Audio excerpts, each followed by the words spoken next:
So question number 46 हो गया। अब हम आ जाते हैं क्वेश्चन नंबर 47 पे। इसमें दे रखा है a man arranges to pay off a debt of 36,000 rupees. Basically उसको एक डेट पे करना है 36,000 का in 40 monthly instalment, 40 monthly instalment which forms an arithmetic series.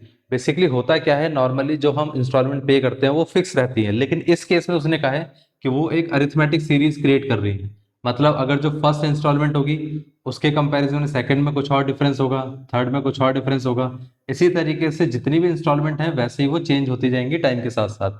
मतलब फर्स्ट वाली इंस्टॉलमेंट अगर ए है तो सेकंड वाली इंस्टॉलमेंट ए प्लस डी रहेगी, जिसमें कॉमन डिफरेंस डी हो गया। ऐसे ही ये ए प्लस टू डी रहेगा। इसी तरीके से करते करते ये ए प्लस 39 डी आ जाएगा।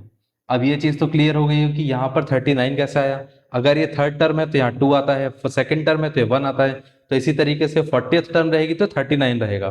तो इस तरीके से एक हमारे पास इंस्टॉलमेंट का एक पूरा एपी क्रिएट होता है। अब उसने क्या कहा है, उसने कहा है कि ये जो 40 इंस्टॉलमेंट में तो टोटल वो 36,000 पे करने वाला है।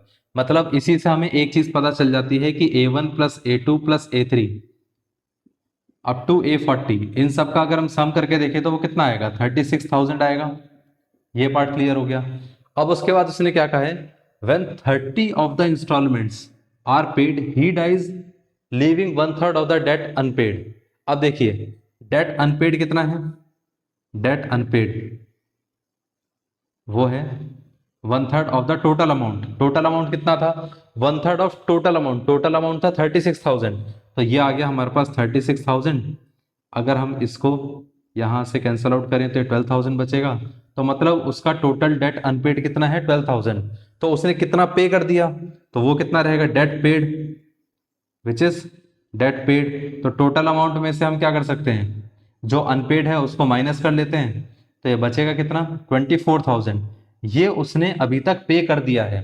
अब आप एक चीज सोचिए, उसने 30 इंस्टॉलमेंट पे करी थी, तो इसका मतलब ये है कि हमारे पास A1 से लेकर A2 A3 A4 ऐसे करते करते अगर हम देखें तो 30 इंस्टॉलमेंट्स को अगर हम पे कर देते हैं तो टोटल अमाउंट उसने कितना पे कर दिया, 24,000। उसने पे किया है 24,000 और बचा कितना है, 12,000। इतना क्लियर है। मतलब 30 इंस्टॉलमेंट में उसने 24,000 पे कर दिया। ये पार्ट क्लियर है, ठीक है। अब देखिए इन दोनों स्टेटमेंट से अगर हम देखें तो यहाँ पर एक इक्वेशन ये बनती है। इसको अगर हम सॉल्व करके देखें तो वो कितना आ जाता है। तो हम ऐसा बोल सकते हैं ना कि अगर इन सब का सम देखें तो एस एन का फॉर्मूला क्या होता है, n/2 into two times of a plus n-1 into D. अब इज इक्वल टू कितना रहेगा, 36,000। अब इस केस में n कितना है, इस केस में n है 40, तो ये आ जाएगा 40/2 इंटू टू टाइम्स ऑफ ए। तो हमें पता नहीं है क्योंकि फर्स्ट वाला इंस्टॉलमेंट तो हमने क्या करा है, सिर्फ ए मान के चल रहे हैं, हमें नहीं पता उसकी वैल्यू कितनी है। तो हम यहाँ पर ले लेते हैं ए प्लस एन कितना है, एन है 40, तो 40-1 इंटू डी। डी कितना है, डी भी नहीं पता है हमें। इतना क्लियर है। तो यहाँ पर हम इसको क्या करेंगे, एज इट इज ही लिख देंगे डी, और ये आ गया 36,000। ये पार्ट क्लियर हो गया। अब इसको हम इससे कैंसिल आउट कर सकते हैं, 4 से अगर हम इसको कैंसिल आउट करने जाएंगे, एक काम करते हैं पहले इसको कर देते हैं। तो ये 1 और ये 2 से इसको कैंसिल आउट कर देते हैं, विच इज 1800। तो यहाँ से हमारे पास इक्वेशन क्या बनकर आती है, इक्वेशन कुछ इस तरीके से बनकर आएगी, यहाँ पर ही लिख देते हैं। तो इक्वेशन हमारे पास आ जाएगी 2a plus 39d is equal to 1800। ये पार्ट क्लियर हो गया, ये फर्स्ट इक्वेशन है। अब आप एक चीज देखिए, अगर हम इस वाली इक्वेशन से देखें तो इसको भी सिंप्लीफाई कर सकते हैं हम। कैसे, इन सब का जो सम रहेगा वो कितना होना चाहिए, 24,000। इसके लिए सम का फॉर्मूला क्या रहेगा, वही चीज n/2 into two times of a plus n-1 into D is equal to कितना रहना चाहिए, 24,000। बट एक चीज देखिए, इस केस में n था हमारे पास कितना, 40, लेकिन इस केस में हमारे पास n कितना रहेगा, वो है 30। ये पार्ट क्लियर हो गया। तो ये आ जाएगा 30/2 into two times of a plus n कितना है, n है हमारे पास 30, तो 30-1 into D is equal to 24,000। अब यहाँ पर हम ऐसा बोल सकते हैं कि ये 3 से ये यहाँ पर 0 चला गया, फिर ये 3 से चला गया, 3 8 24 एंड देन 800। 2 से 800 को मल्टीप्लाई करेंगे तो कितना आएगा, ये आ जाएगा हमारे पास 1600। अब ये सेकंड इक्वेशन है। अब आप एक चीज सोचिए, अगर मैं फर्स्ट में से सेकंड इक्वेशन को माइनस करूं तो कितना आता है।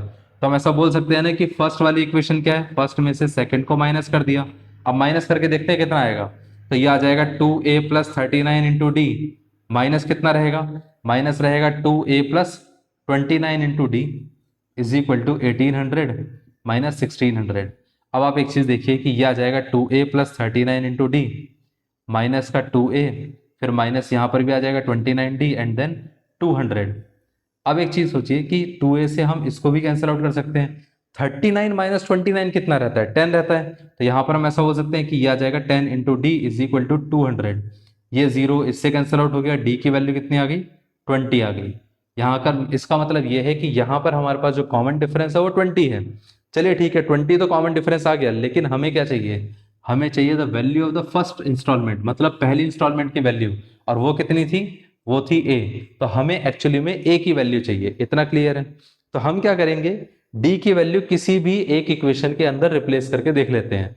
तो यहां पर एक काम करते हैं, डी की वैल्यू इसमें रख देते हैं। जैसे इसमें रखेंगे हम तो ये आ जाएगा 2a plus 39 into D. D कितना है, डी है 20, तो ये आ जाएगा 20 is equal to 1800 and then 2 times of a is equal to कितना आ जाएगा 1800 माइनस 39 इंटू 20।